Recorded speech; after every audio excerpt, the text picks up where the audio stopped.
Olá, boa tarde. O Supremo Tribunal Federal já tem uma nova presidência. O ministro Luiz Fux e a ministra Rosa Weber tomaram posse numa cerimônia restrita a autoridades e poucos convidados, seguindo todo o protocolo sanitário exigido neste momento de pandemia. Ao assumir a principal cadeira do Poder Judiciário, Luiz Fux falou sobre o seu plano de gestão para os próximos 2 anos, com ênfase no combate à corrupção e à lavagem de dinheiro. Esse é apenas um dos destaques desta edição, você vai ver também. Ministro Celso de Mello, do Supremo, determina depoimento presencial de Jair Bolsonaro no caso que apura a suposta intervenção do presidente da República na Polícia Federal. Procuradoria-Geral da República recorre ao STF contra pagamento concedido a juízes de São Paulo por atividades extraordinárias. Pela norma, atividades como fiscalização em concursos públicos e acúmulo de funções em comarcas podem ser compensadas com pagamento em dinheiro ou créditos para serem utilizados em caso de faltas. E ainda os avanços nas relações de consumo trazidos pelo Código de Defesa do Consumidor, que completa 30 anos. Nós não podemos deixar passar nada.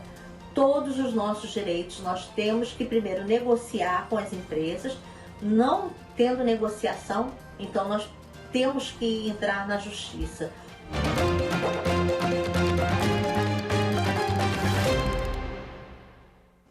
O ministro Celso de Mello, do Supremo Tribunal Federal, negou ao presidente Jair Bolsonaro a prerrogativa de depor por escrito no inquérito que investiga a suposta tentativa de interferência política na Polícia Federal. O procedimento havia sido sugerido pelo Procurador-Geral da República, Augusto Aras. O ministro Celso de Mello destacou na decisão que a possibilidade de depor por escrito é uma prerrogativa de chefes dos poderes, apenas nos casos em que eles são testemunhas. No caso atual, Jair Bolsonaro foi acusado pelo ex-ministro Sérgio Moro de ter tentado interferir politicamente na Polícia Federal. O inquérito foi aberto em abril, logo após Sérgio Moro pedir demissão. Celso de Mello autorizou ainda que Sérgio Moro participe do depoimento, inclusive fazendo perguntas por intermédio dos advogados. A decisão do ministro do STF já havia sido tomada no dia 18 de agosto, mas só foi anunciada agora porque Celso de Mello precisou ser internado e passar por uma cirurgia. A Procuradoria-Geral da República entrou com ação direta de inconstitucionalidade no Supremo Tribunal Federal contra a compensação feita a magistrados do Estado de São Paulo por atividades extraordinárias. A resolução do Tribunal de Justiça de São Paulo concede o benefício a juízes de primeira e segunda instâncias. Pela norma, atividades como fiscalização em concursos públicos e acúmulo de funções em comarcas podem ser compensadas com pagamento em dinheiro ou créditos para serem utilizados em caso de faltas. Mas para o Procurador-Geral da República, Augusto Aras, a norma criada pelo Tribunal de Justiça de São Paulo é inconstitucional. Segundo ele, foi dado caráter indenizatório ao benefício para que ele pudesse ser pago acima do teto remuneratório previsto para servidores e agentes públicos, o que violaria a Constituição Federal. O Procurador-Geral da República afirmou ainda que o pagamento além dos subsídios só pode ser realizado quando há aumento de responsabilidades e atribuições, ou quando há caráter indenizatório. O relator do processo no STF é o ministro Marco Aurélio, que encaminhou a ação para análise pelo plenário da Corte. E logo mais às 3 horas da tarde vai ser realizada a audiência de conciliação entre Correios e empregados que estão de greve. A audiência será presidida pela ministra do Tribunal Superior do Trabalho, Cátia Arruda, que espera chegar a uma solução consensual para que o caso não seja levado a julgamento pela sessão de dissídios coletivos. Por causa da pandemia, a audiência vai ser feita por videoconferência, com a participação dos representantes das partes envolvidas e advogados, além de representantes da União e do Ministério Público do Trabalho. Uma proposta de acordo já havia sido apresentada às partes no mês passado pelo vice-presidente do TST, o ministro Vieira de Mello Filho, mas foi rejeitada pelos Correios. A relatora também determinou, em agosto, a manutenção de pelo menos 70% do contingente de cada unidade dos Correios, por ser um serviço essencial à população. O Ministério Público Federal pede na Justiça para que o estado de Rondônia mude os nomes de 3 escolas que homenageiam ex-representantes militares. O pedido chegou na Justiça depois que o Estado não atendeu a recomendação do Ministério Público para trocar os nomes de 3 escolas em 2 municípios e na capital Porto Velho. Os homenageados e ex-presidentes Marechal Castelo Branco, Arthur da Costa e Silva e Garrafa Azul Médici são apontados pelo relatório final da Comissão Nacional da Verdade como responsáveis por graves violações de direitos humanos cometidos entre 1964 e 1985, época da ditadura militar. O mesmo relatório propõe que se altere também nomes de ruas, prédios e instituições federais, estaduais e municipais que façam referência a pessoas violadoras de direitos. Para o procurador da República, Rafael Bevilacqua, essas lembranças banalizam os atos praticados na ditadura militar. A ação civil pública deve ser analisada pela Justiça Federal. E você vai ver a seguir 30 anos de Código de Defesa do Consumidor. Quais são os avanços nas relações de consumo? A gente mostra já já.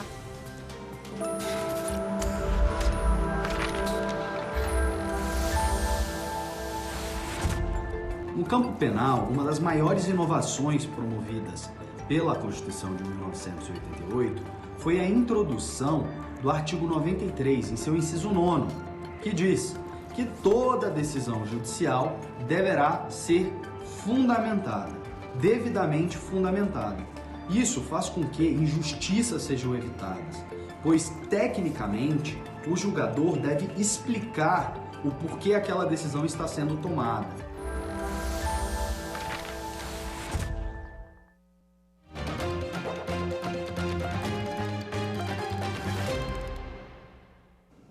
O Código de Defesa do Consumidor completa hoje 30 anos. O que mudou nessas 3 décadas no mercado de consumo? Confira agora na reportagem. As passagens foram compradas pela internet e no dia de embarcar de volta dos Estados Unidos, Gladys foi surpreendida. Um dos trechos sumiu do sistema da empresa aérea. A aposentada teve de passar mais alguns dias em Orlando. Na volta, não deixou barato, cobrou os direitos dela. Se eu não recorresse à justiça, eu ficaria nesse prejuízo. E a companhia continua lucrando, porque ela cobra de mim cada coisa que eu quero fazer. Mas quando chega na parte dela, ela não me ressarce em nada. Então eu acho que nós não podemos deixar passar nada. Todos os nossos direitos nós temos que primeiro negociar com as empresas. Não tendo negociação, então nós temos que entrar na justiça, porque é importante, é uma questão de cidadania. Neste outro caso, mais um exemplo de má prestação de serviço. A consumidora pediu almoço por delivery e a comida chegou com uma surpresinha, um saco plástico. O restaurante não devolveu o dinheiro, mas deu a ela o direito de uma nova refeição. Situações assim seriam difíceis de resolver se não fosse o Código de Defesa do Consumidor. A legislação foi criada para garantir uma relação justa entre quem compra e quem vende. E hoje, o CDC completa 30 anos. Entre as principais proteções da lei estão resguardar o consumidor de propaganda enganosa e abusiva, garantir informações claras sobre os produtos, proteger as pessoas na hora de firmar um contrato, dá o direito de se arrepender de uma compra e de exigir qualidade e eficiência de serviços públicos. O Código prevê ainda órgãos de defesa, como os PROCONs, a Secretaria Nacional do Consumidor e canais de reclamações. O portal consumidor.gov.br, por exemplo, recebeu mais de 3 milhões de reclamações em 6 anos. O índice médio de solução de denúncias é de 81%. Com prazo médio de resposta de 6 dias.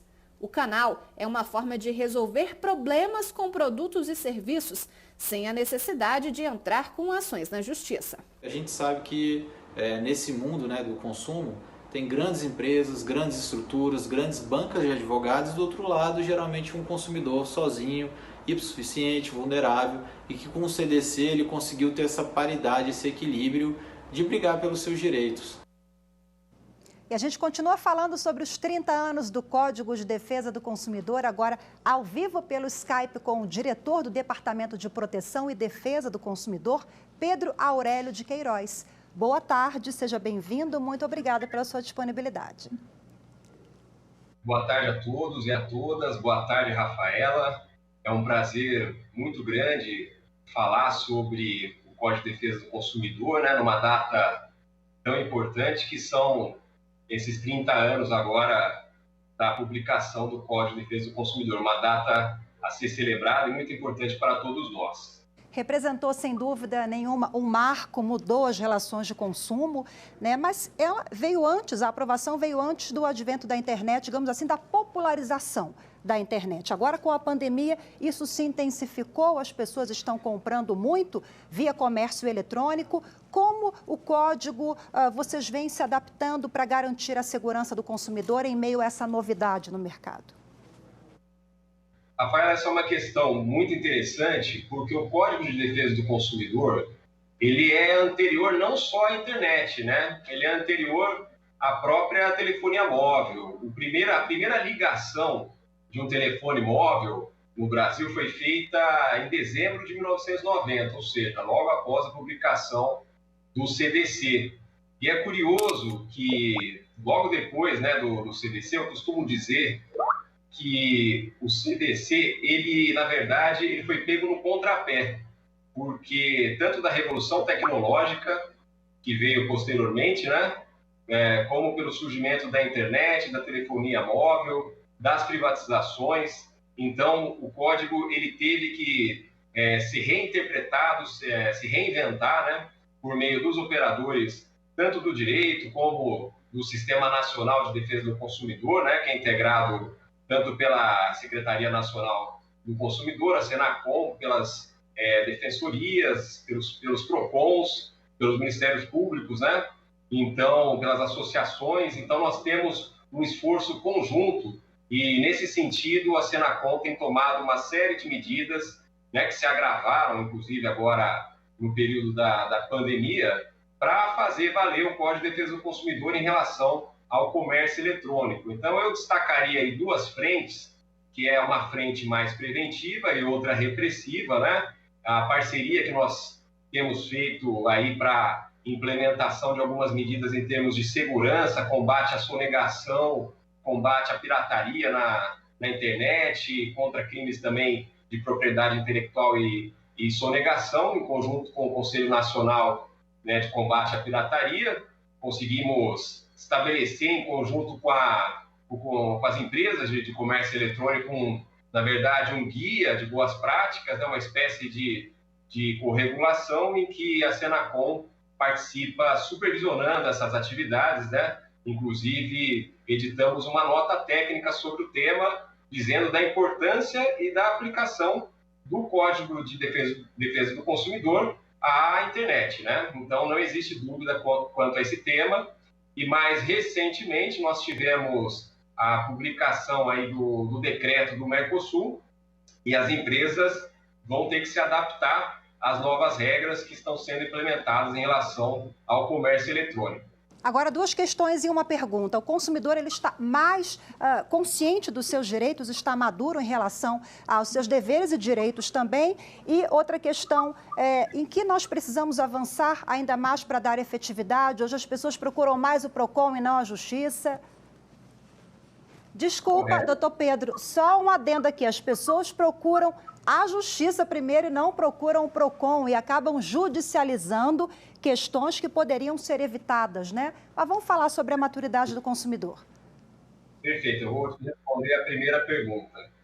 Com relação à maturidade do consumidor, eu acredito que hoje, né, depois de 30 anos, nós temos consumidores muito mais conscientes, mas esse é um processo contínuo, né? Porque nós temos nessa relação consumidor-fornecedor aquilo que a gente chama de assimetria de informação.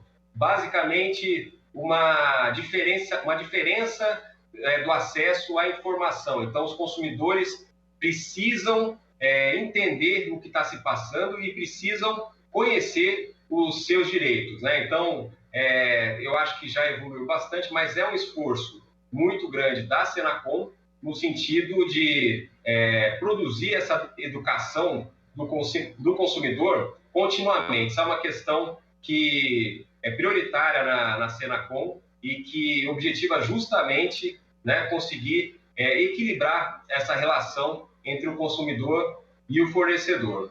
Com relação à segunda pergunta, né, da questão do excesso de procura do judiciário, isso tem uma explicação pontual. O que acontece? O Código de Defesa do Consumidor, ele estabeleceu uma nova cultura, né, e uma alteração muito grande em relação àquilo que a gente tinha antes do Código de Defesa do Consumidor. Então, foi natural, né, o conflito naquele momento, e foi até saudável para que o Código de Defesa do Consumidor se tornasse mais efetivo. Então, o Código de Defesa do Consumidor, ele acabou estimulando o conflito para adequação às novas regras, né? Então, a procura do consumidor pelo judiciário, naquele momento, foi uma prática normal.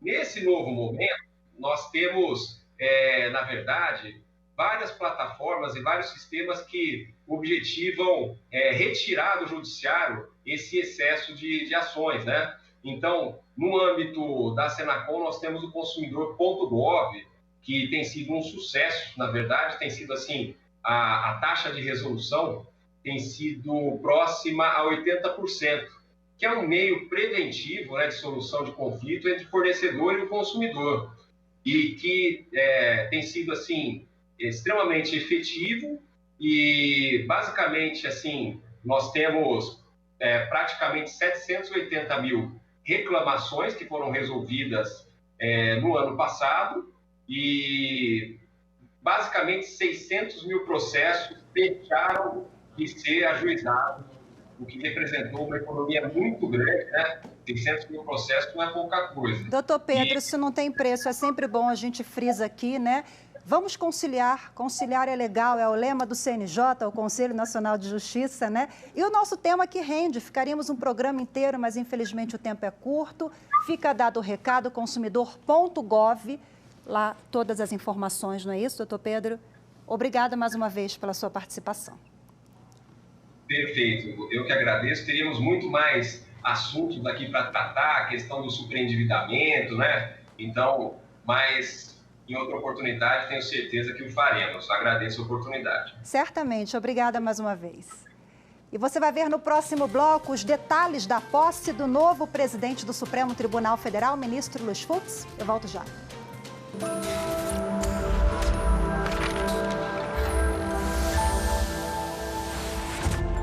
O inciso 1º do artigo 12 da Constituição Federal dispõe sobre a aquisição da nacionalidade brasileira por meio de 2 princípios. O princípio do ius soli, segundo o qual quem nasce em território brasileiro é brasileiro nato, sem nenhuma outra condicionante, além do nascimento no território, e também pelo princípio do ius sanguinis, segundo o qual é brasileiro nato aquele que é filho de pai ou de mãe brasileira que nasce no exterior, independentemente de um dos pais brasileiros estar a serviço do país no exterior.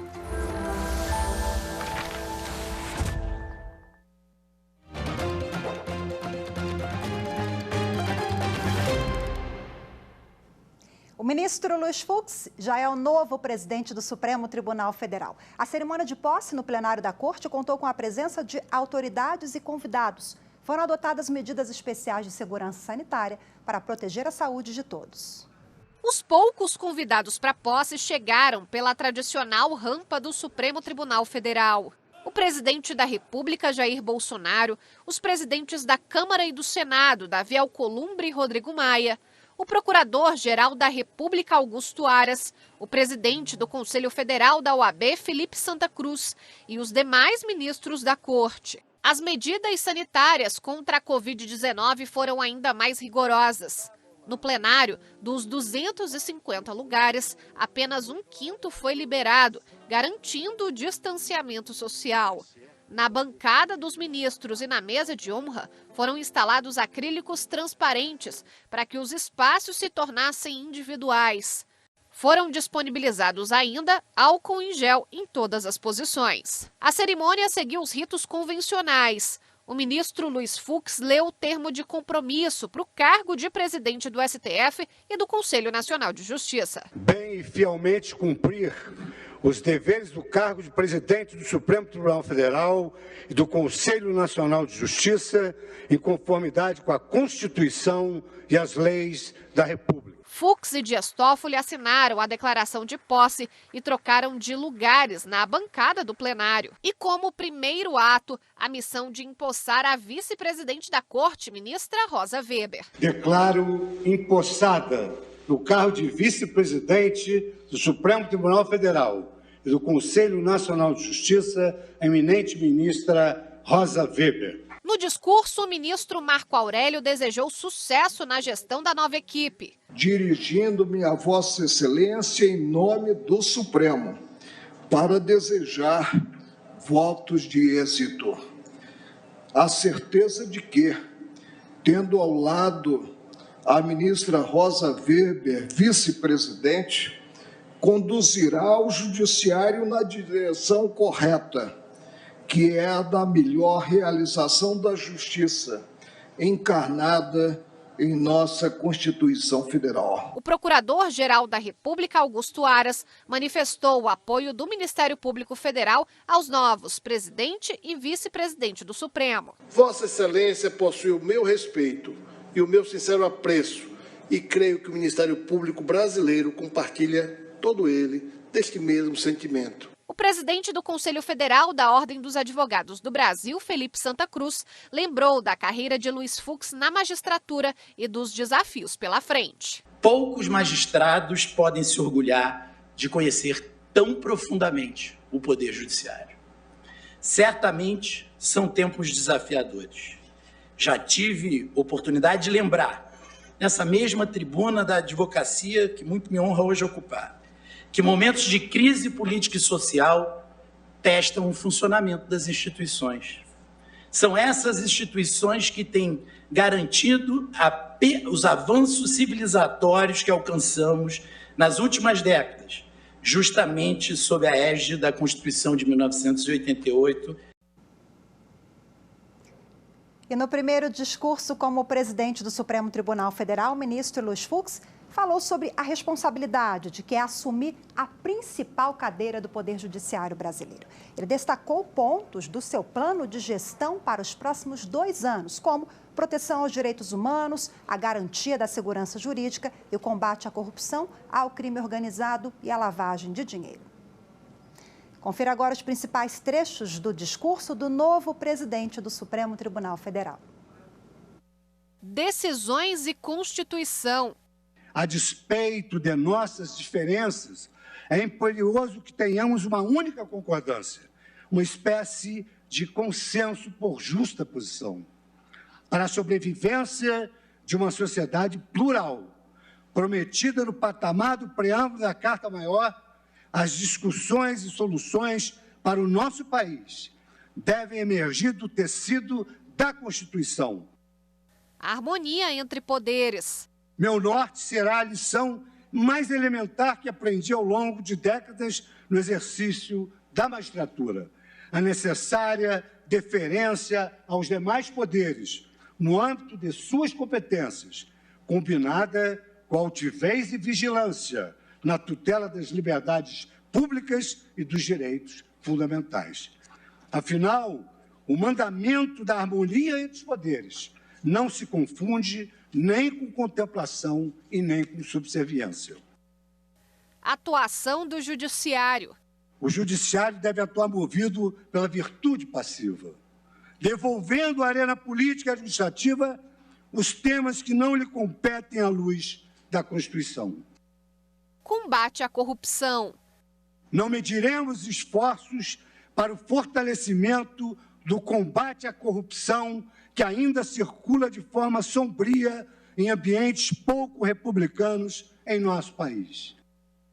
Plano de gestão. A proteção dos direitos humanos e do meio ambiente. A garantia de segurança jurídica conducente à otimização do ambiente de negócios do Brasil. O combate à corrupção, ao crime organizado e à lavagem de dinheiro, com a consequente recuperação de ativos para o nosso país. O incentivo ao acesso à justiça digital e o fortalecimento da vocação constitucional do Supremo Tribunal Federal. Redução de processos no STF. O gerenciamento dos precedentes a que se referiu nosso decano, ministro Marco Aurélio. O monitoramento de sua correta aplicação pelas demais instâncias do Poder Judiciário permitirá a redução expressiva do número de ações que chegam desnecessariamente ao Supremo Tribunal Federal. Segurança jurídica. A preocupação desta gestão que se inicia também é a de que o Poder Judiciário atue para proporcionar a segurança jurídica necessária para a estabilidade e a prosperidade do país. Nenhuma nação cresce em um ambiente permeado por excesso de burocracia e por incertezas quanto às consequências das condutas humanas. Prestação de contas. O Poder Judiciário deve contas à sociedade. Advirto, porém, prestação de contas à sociedade não se confunde com obediência à opinião pública, mas antes com o sentimento constitucional do povo. Judicatura requer a consciência de que a autoridade de nós, juízes, repousa na crença de cada cidadão brasileiro de que as decisões judiciais decorrem de um exercício imparcial e despolitizado de autoridade.